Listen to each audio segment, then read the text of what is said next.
सभी छोटे बड़े श्रोताओं को सुनीता भटनागर का प्यार भरा नमस्कार। ऑडियो स्टोरीज के हमारे चैनल कहानी जगत में आप सभी का स्वागत है। आइए सुनते हैं शिवानी जी द्वारा रचित कहानी लाल हवेली। ताहिरा ने पास की बर्थ पर सोए अपने पति को देखा और एक लंबी सांस खींचकर करवट बदल ली। कंबल से ढकी रहमान अली की ऊंची तोंद गाड़ी के झकोलों से रह रह कर कांप रही थी। अभी 3 घंटे और थे। ताहिरा ने अपनी नाजुक कलाई में बंधी हीरे की जगमगाती घड़ी को कोसा। कमबख्त कितनी देर में घंटी बजा रही थी। रात भर एक आंख भी नहीं लगी थी उसकी। पास की बर्थ में उसका पति और नीचे की बर्थ में उसकी बेटी सलमा दोनों नींद में बेखबर बेहोश पड़े थे। ताहिरा घबरा कर बैठ गई। क्यों आ गई थी वह पति के कहने में? 100 बहाने बना सकती थी। जो घाव समय और विस्मृति ने पूरा कर दिया था उसी पर उसने स्वयं ही नष्ट रख दिया। अब भुगतने के सिवा और चारा ही क्या था। स्टेशन आ ही गया था। ताहिरा ने काला रेशमी बुर्का खींच लिया। दामी सूटकेस, नए बिस्तरबंद, एयर बैग, चांदी की सुराही उतरवा कर रहमान अली ने हाथ पकड़कर ताहिरा को ऐसे संभाल कर अंदाज से उतारा जैसे वह कांच की गुड़िया हो, तनिक सा धक्का लगने पर टूटकर बिखर जाएगी। सलमा पहले ही कूद कर उतर चुकी थी। दूर से भागते हांफते हाथ में काली टोपी पकड़े एक नाटे से आदमी ने लपक कर रहमान अली को गले से लगाया और गोद में लेकर हवा में उठा लिया। उन दोनों की आंखों से आंसू बह रहे थे। तो यही मामू बित्ते हैं, ताहिरा ने मन ही मन सोचा, और थे भी बित्ते ही भर के। बिटिया को देखकर मामू ने झट गले से लगा लिया। बिल्कुल इस्मत है रहमान, वे सलमा का माथा चूम चूम कर कहे जा रहे थे। वही चेहरा मोहरा, वही नैन नक्श। इस्मत नहीं रही तो खुदा ने दूसरी इस्मत भेज दी। ताहिरा पत्थर की सी मूरत बनी चुप खड़ी थी। उसके दिल पर जो अंगारे दहक रहे थे उन्हें कौन देख सकता था। वही स्टेशन, वही कनेर का पेड़। 15 साल में इस छोटे से स्टेशन को भी क्या कोई नहीं बदल सका? चलो बेटी, मामू बोले। बाहर कार खड़ी है। जिला तो छोटा है पर अल्ताफ की पहली पोस्टिंग यहीं हुई। इंशाअल्लाह अब कोई बड़ा शहर मिलेगा। मामू के इकलौते बेटे अल्ताफ की शादी में रहमान अली पाकिस्तान से आया था। अल्ताफ को पुलिस कप्तान बनकर भी क्या इसी शहर में आना था? ताहिरा फिर मन ही मन कुड़ी। घर पहुंचे तो बूढ़ी नानी खुशी से पागल सी हो गई। बार बार रहमान अली को गले लगाकर चूमती थी और सलमा को देखकर ताहिरा को देखना भूल गई। या अल्लाह, यह क्या तेरी कुदरत, इस्मत को ही फिर भेज दिया। दोनों बहुएं भी बोल उठी। सच अम्मी जान, बिल्कुल इस्मत आपा हैं, पर बहू का मुंह भी तो देखिए। लीजिए, ये रही अशरफी। और झट अशरफी थमाकर ननिया सास ने ताहिरा का बुर्का उतार दिया। वल्लाह, चांद का टुकड़ा है। नन्ही नज़मा देखो, सोने का दिया जला धरा है। ताहिरा ने लज्जा से सिर झुका लिया। 15 साल में वह पहली बार ससुराल आई थी। बड़ी मुश्किल से वीज़ा मिला था। 3 दिन रहकर फिर पाकिस्तान चली जाएगी, पर कैसे कटेंगे ये 3 दिन? चलो बहू, ऊपर के कमरे में चलकर आराम करो, मैं चाय भिजवाती हूँ, कहकर नन्ही मामी उसे ऊपर पहुँचा आईं। रहमान नीचे ही बैठकर मामू से बातों में लग गया और सलमा को तो बड़ी अम्मी ने गोद में ही खींच लिया। बार बार उसके माथे पर हाथ फेरती और हिचकियाँ बंध जाती। मेरी इस्मत, मेरी बच्ची। ताहिरा ने एकांत कमरे में आकर बुर्का फेंक दिया। बंद खिड़की को खोला तो कलेजा धक हो गया। सामने लाल हवेली खड़ी थी। चटपट खिड़की बंद कर तख्त पर गिरती पड़ती बैठ गई। खुदाया, तू मुझे क्यों सता रहा है? वह मुंह ढांप कर सिसक उठी। पर क्यों दोष दे वह किसी को? वह तो जान ही गई थी कि हिंदुस्तान के जिस शहर में उसे जाना है वहाँ का एक एक कंकड़ उस पर पहाड़ सा टूट कर बरसेगा। उसके नेक पति को क्या पता? भोला रहमान अली, जिसकी पवित्र आंखों में ताहिरा के प्रति प्रेम की गंगा छलकती थी, जिसने उसे पालतू हिरनी सा बनाकर अपनी बेड़ियों से बांध लिया था, उस रहमान अली से क्या कहती? पाकिस्तान के बंटवारे में कितने पिसे, उसी में से एक थी ताहिरा। तब थी वह 16 वर्ष की कनक छड़ी सी सुंदरी। सुधा अपने मामा के साथ ममेरी बहन के ब्याह में मुल्तान आई थी। दंगे की ज्वाला ने उसे फूंक दिया। मुस्लिम गुंडों की भीड़ जब भूखे कुत्तों की भांति उसे बोटी से चिचोड़ने को थी, तभी आ गया फरिश्ता बनकर रहमान अली। नहीं, वे नहीं छोड़ेंगे।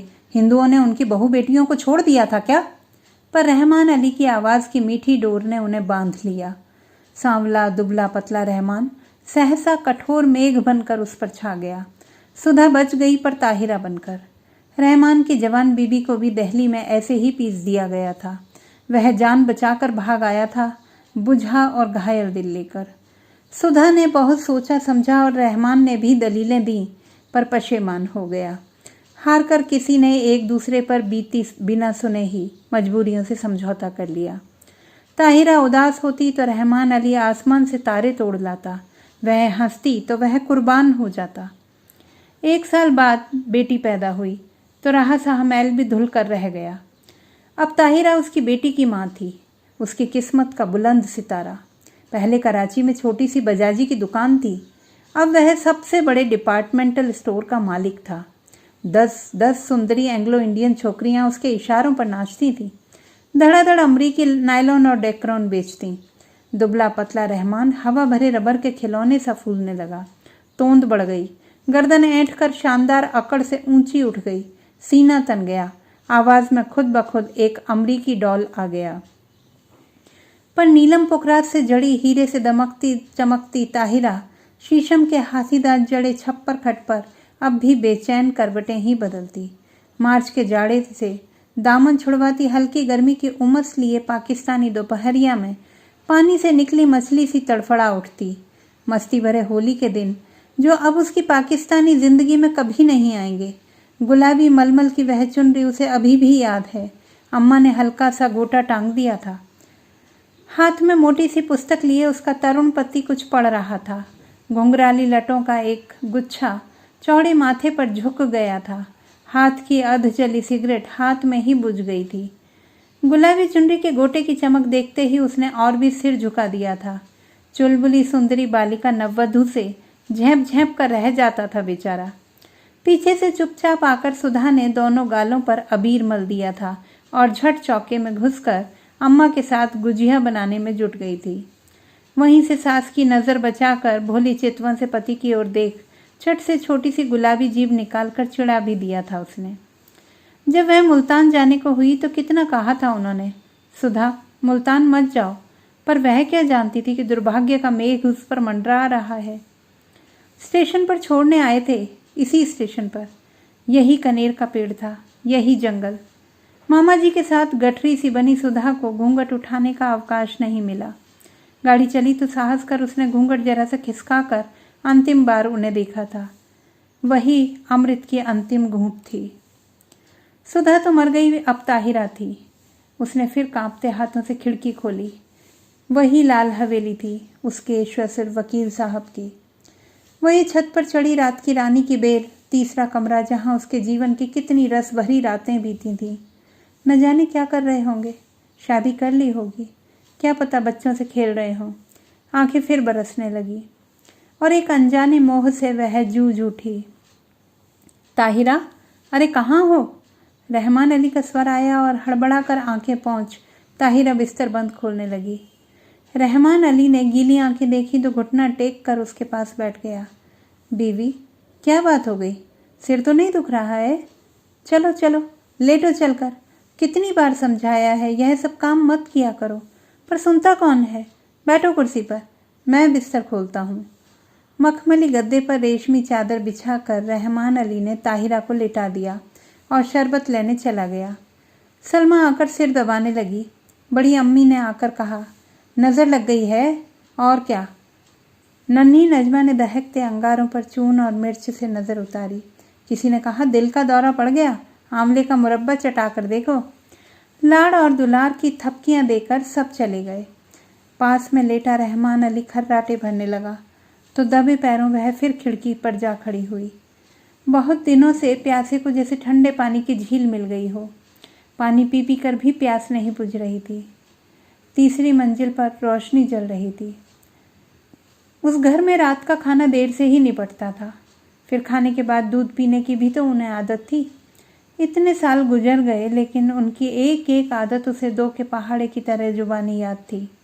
सुधा, सुधा कहाँ है तू?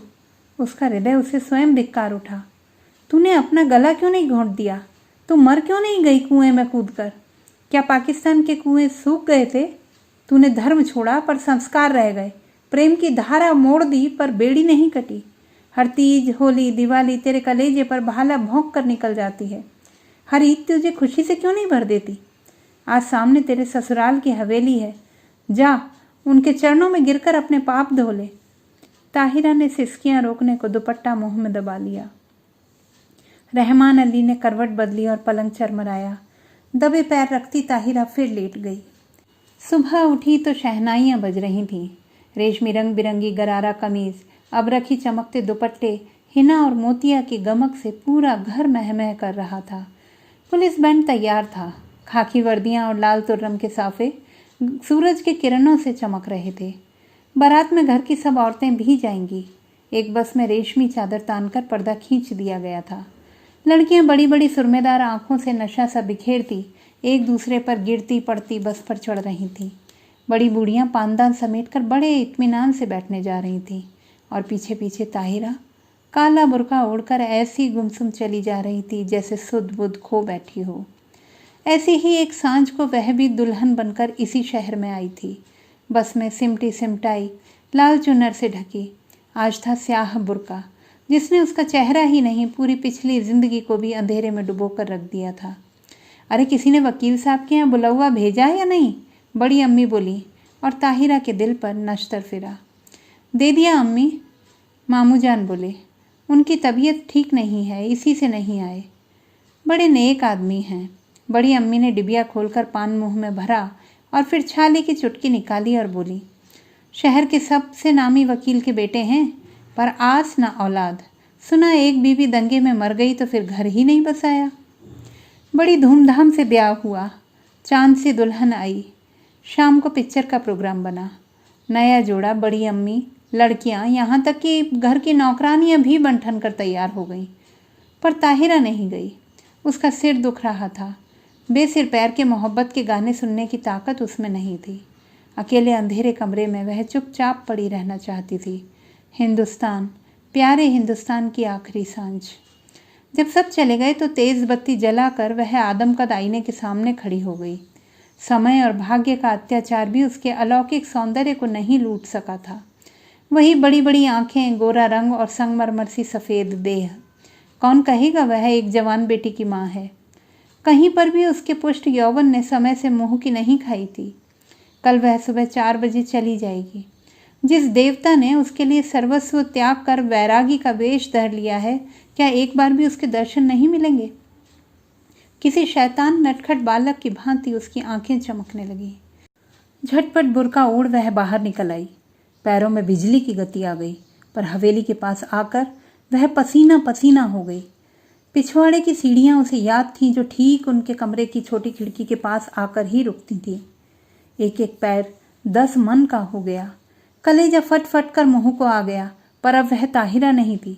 वह 16 वर्ष पूर्व की चंचल बालिका नववधु सुधा थी, जो सास की नज़र बचाकर तरुण पति के गालों पर अबीर मलने जा रही थी। मिलन के उन अमूल्य क्षणों में सैयद वंश के रहमान अली का अस्तित्व मिट गया था। आखिरी सीढ़ी आई। सांस रोक कर आंखें मूंद वह मनाने लगी, हे बिल्वेश्वर महादेव, तुम्हारे चरणों में यह हीरे की अंगूठी चढ़ाऊंगी। एक बार उन्हें दिखा दो, पर वे मुझे ना देखें। बहुत दिन बाद भक्त ने भगवान का स्मरण किया था। कैसे ना सुनते? आंसुओं से अंधी ने देवता को देख लिया। वही गंभीर मुद्रा, वही लट्ठे का एक बर्रा पजामा और मलमल का कुर्ता। मेज़ पर अभागिन सुधा की तस्वीर थी, जो गौने पर बड़े भैया ने खींची थी। जी भरकर देख पगली और भाग जा, भाग ताहिरा भाग। उसके कानों में जैसे स्वयं भोलानाथ गरजे। सुधा फिर डूब गई। ताहिरा जगी। सब सिनेमा से लौटने को होंगे। अंतिम बार आंखों ही आंखों में देवता की चरण धूलि लेकर वह लौटी और बिल्वेश्वर महादेव के निर्जन देवालय की ओर भागी। न जाने कितनी मनौतियां मांगी थीं इसी देहरी पर। सिर पटक कर वह लौट गई। आंचल पसार कर उसने आखिरी मनौती मांगी, हे भोलेनाथ, उन्हें सुखी रखना, उनके पैरों में कांटा भी न गड़े। हीरे की अंगूठी उतार कर चढ़ा दी और भागती हाँफती घर पहुंची। रहमान अली ने आते ही उसका पीला चेहरा देखा तो नब्ज पकड़ ली। देखूं, बुखार तो नहीं है? अरे अंगूठी कहाँ गई? वह अंगूठी रहमान ने उसे इसी साल शादी के दिन यादगार में पहनाई थी। न जाने कहाँ गिर गई। थके स्वर में ताहिरा ने कहा। कोई बात नहीं। रहमान ने झुककर ठंडी बर्फ से लंबी उंगलियों को चूमकर कहा। ये उंगलियां आबाद रहें। इंशाअल्लाह आपके तेहरान से चौकोर हीरा मंगवा देंगे। ताहिरा की खोई दृष्टि खिड़की से बाहर अंधेरे में डूबती लाल हवेली पर थी, जिसके तीसरे कमरे की रोशनी दब से बुझ गई थी। ताहिरा ने एक सर्द सांस खींचकर खिड़की बंद कर दी। लाल हवेली अंधेरे में गले तक डूब चुकी थी। तो दोस्तों, हमारी आज की कहानी आपको कैसी लगी कमेंट बॉक्स में लिखना ना भूलें। चैनल को सब्सक्राइब करें, लाइक करें और मित्रों के साथ शेयर करें।